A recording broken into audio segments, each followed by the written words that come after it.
జై భారత్కి Hindus for plurality equality సంస్థకి అధికార ప్రతినిధి సనాతన బాధ్యుడు, చాలా పేరున్నటువంటి మన వాగ్గేయ కళాకారుడు, గొప్ప ఆధ్యాత్మికమైనటువంటి చాలా గొప్ప వివేచన ఉన్నటువంటి అన్వేషి మా మల్లిక వల్లభ మాట్లాడు. అందరికీ నమస్కారం. ఇటువంటి సందర్భ గురించి మాట్లాడే ఒక దుర్దినం వస్తుందని నేను ఎప్పుడు కళ్ళలో కూడా ఊహించలేదు.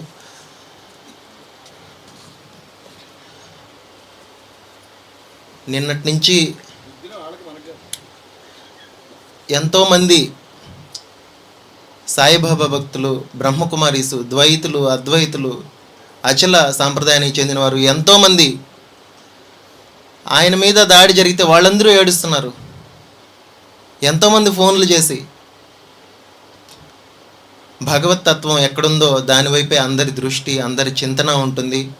రమణమూర్తి గారు భగవత్ తత్వాన్ని మనందరికీ ఆవిష్కరింపజేయడానికి వచ్చినటువంటి మహా ప్రవక్తగా నేను నమ్ముతున్నాను.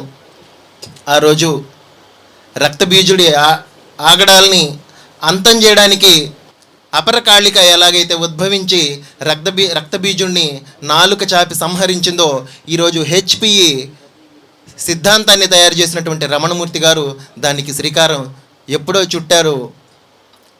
నేనే కృష్ణుణ్ణి అని వేషం వేసుకొని పౌండ్రక వాసుదేవుడు ఏ విధంగా అయితే మభ్యపెట్టి అహంకారంతో విర్రవీగాడో, ఈరోజు తర్వాత కృష్ణుడి చేతిలో ఎలా అయితే మరణించాడో, దుర్మరణం చెందాడో, అలాగే మీరు వినాశన ధర్మానికి ప్రాతినిధ్యం వహిస్తూ మా సనాతన ధర్మం జోలికొచ్చి మా సనాతన ధర్మ ప్రతినిధి అయినటువంటి రమణమూర్తి గారి మీద దాడి చేస్తే సనాతన ధర్మానికి చెందిన మేము ఎప్పటికీ విడిచిపెట్టము.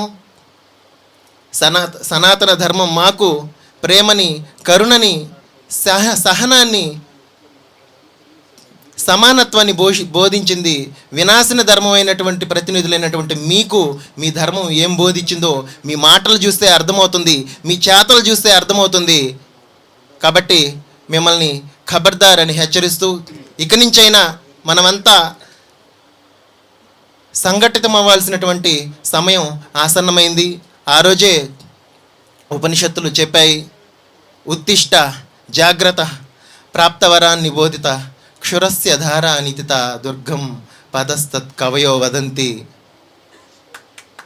లెండి, మేల్కోండి, మనం వెళ్ళాల్సినటువంటి మార్గం అంత సులువైనది కాదు. 2 అంచులు కలిగినటువంటి ఖడ్గం ఏ విధంగా ఎంత దాని మీద ఆ ఖడ్గం మీద నడక ఎటువంటి ప్రమాదమో అటువంటి ప్రమాదకరమైనటువంటి బాటలో మనమంతా నడుస్తూ ఉన్నాం. ఇక నుంచైనా మేల్కోండి అని ఉపనిషత్తులు చెప్తున్నాయి. ఎగ్జాక్ట్గా ఈరోజు మనమున్నటువంటి ఈ సందర్భానికి, మనమున్నటువంటి ఈ స్థితికి అది సరిగ్గా సరిపోతుంది. ఎవరు అలసత్వంగా లేకుండా, ఎవరు దీన్ని ఉపేక్షించకుండా మనమంతా ఏకతాటి మీద నిలబడి సనాతన ధర్మాన్ని పరిరక్షించుకుందాము. జై భారత్, జై హెచ్పి.